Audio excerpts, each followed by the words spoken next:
Suppose we were given the following data for C5H10O. The first thing you would do in determining the structure of this compound from its molecular formula and its given NMR data would be to do the following. Calculate IHD. Always first. 2 times 5 carbons minus the total number of hydrogens plus 2, all divided by 2, gives an IHD equal to 1 degree, where 1 degree represents a pi bond or ring, and the absence of 2 hydrogens. From the first piece of data, we can see that we have a carbon with 3 protons attached. It appears as a singlet. Thus, there are no neighboring protons that would cause these 3 protons to split their signal. If we were to look at, we'll label it as D. If we were to look at these 2 protons here, they appear as a triplet. For the splitting pattern for protons A. Protons A can see 2 neighboring protons, which would split it into a triplet. Or proton A would see 1 neighboring proton on the left and 1 neighboring proton on the right, and it would split into a triplet as well. If one were to consider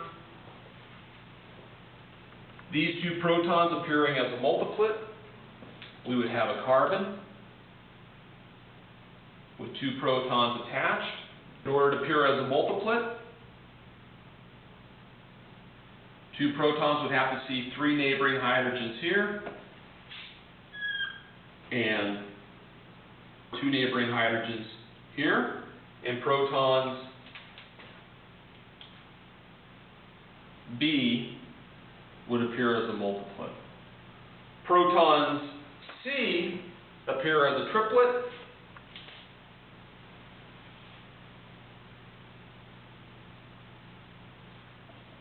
protons C reside on carbon, 3 protons. It appears as a triplet. Thus, protons C must see 2 neighboring protons only. So we have our triplet, multiplet, triplet, and singlet. I guess there would be a few other possibilities for this multiplet in this example. Now that we have our pieces of the puzzle, we can say a few things. Let's begin with this fragment here. This is a triplet. The way this is written, this must appear as a quartet. You can see from the data that we don't have a quartet, so perhaps these protons here see additional neighboring protons to produce a multiplet. And these protons that we just added now must become what? A triplet. And now we begin to realize that this fragment and this fragment are one and the same. And perhaps this fragment right here, if we connect here,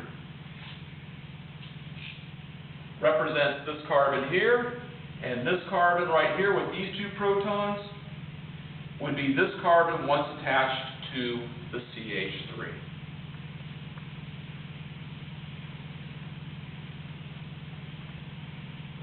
Between these 2 possibilities, this is most likely. We can see that if we had this possibility here, this proton would appear as what?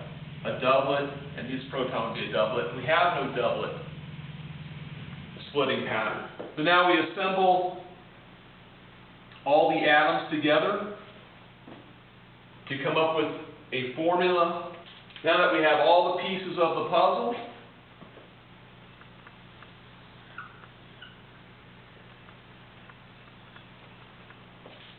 we can assemble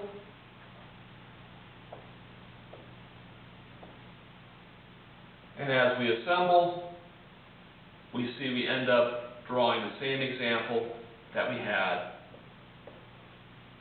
previously. Some students ask, how do I know the oxygen is here and not in between this carbonyl and this carbon? And my answer is, if I put the oxygen from here in between, how would that affect the chemical shift values? Certainly, the chemical shift values for protons D would decrease and become between 2 and 3, and the chemical shift value for these protons, for protons A, would increase.